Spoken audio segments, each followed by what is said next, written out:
A serpente no Éden. Em Gênesis capítulo 3, versículo 1. O autor já entrega a chave da cena. A serpente era a mais sagaz de todos os animais selváticos que o Senhor Deus tinha feito. O que o texto faz logo no início é revelar a característica natural da serpente: sagacidade. É por meio dessa característica que o autor quer que entendamos o que realmente aconteceu. Nesta leitura, o animal em si ajuda muito pouco. Porém, sua característica revela a sabedoria de Deus. O que aparece no texto é a carne querendo gerar o pecado, conversando internamente com a mulher, de maneira sagaz, em sua mente, conduzindo-a ao delito. Tiago, capítulo 1, versículo 15. As palavras supostamente ditas pela serpente relatam exatamente isso. Essa conversa gira em torno do mandamento: é certo que não morrereis. Isso é o maquinar do mal. Foi nesse momento que a sagacidade da carne ficou exposta. É por isso que a serpente entra no relato.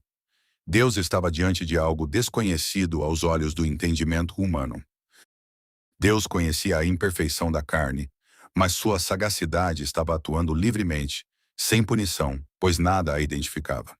É para isso que o autor usa a característica natural da serpente em contraste com o que estava se passando no interior da mulher. Havia uma conversa ardilosa, sagaz, motivando os atos. Nesse momento, a comparação identifica a raiz ou pecado e a origem ou a carne, que é justamente de onde essa força procedia devido à imperfeição. Deus flagrou a carne gerando o pecado e matando a vítima por meio do espelhamento com a sagacidade da serpente, o mecanismo pelo qual a carne articula e reproduz o pecado. Gênesis capítulo 3, versículos 1 a 6. Não se engane, Deus é conhecedor de tudo, na ocasião certa, por meio do indivíduo certo, trouxe luz às ações ocultas. Nessa ocasião, o pecado ainda não fora identificado por nomes como cobiça, inveja e outros. Porém, a conspiração estava prestes a ficar conhecida. Marcos capítulo 7, versículos 21 e 22. A lamentação. Romanos capítulo 7, versículos 7 a 11. Funciona aqui como a lamentação posterior daquilo que se passou no Éden. Que diremos, pois, é a lei pecado? De modo nenhum. Mas eu não teria conhecido o pecado, senão por intermédio da lei. Pois não teria eu conhecido a cobiça, se a lei não dissera, não cobiçarás. Mas o pecado, tomando ocasião pelo mandamento, despertou em mim toda sorte de concupiscência, porque sem lei está morto o pecado. Outrora, sem a lei eu vivia, mas sobrevindo o preceito, reviveu o pecado, e eu morri. E o mandamento que me fora para a vida, verifiquei que este mesmo se me tornou para a morte. Porque o pecado, prevalecendo-se do mandamento, pelo mesmo mandamento, me enganou e me matou.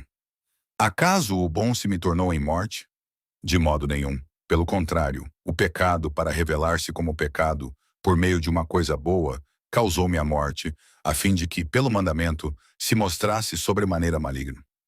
Em Gênesis capítulo 3, versículo 14, Deus tornasse para a serpente, porque, se Deus julgasse a sagácia na mulher, mas deixasse de fora aquilo mesmo da serpente, que foi usado para identificar a origem do pecado, ficaria como se a descrição das ações da mulher tivesse ficado sem resposta.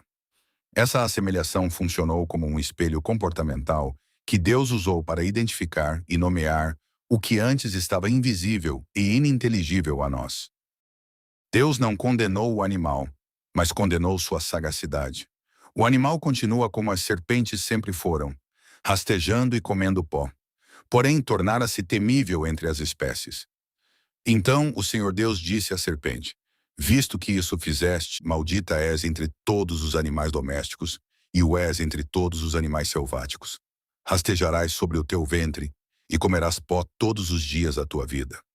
Quando diz, visto que isso fizeste, dirigese à carne, após gerar o pecado e a morte.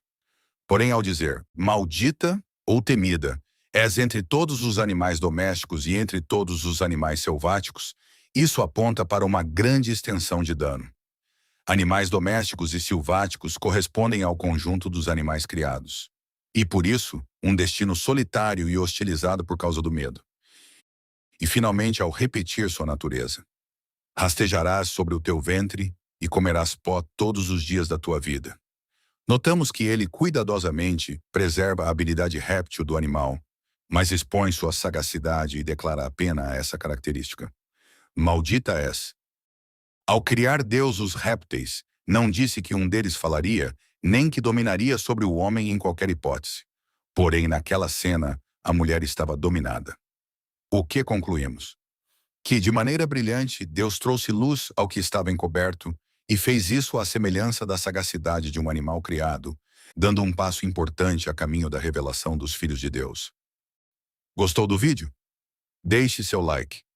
Assista Ezequiel 28. Respeite o autor. Tensão entre Lucas, capítulo 24, e Atos, capítulo 1, versículo 11.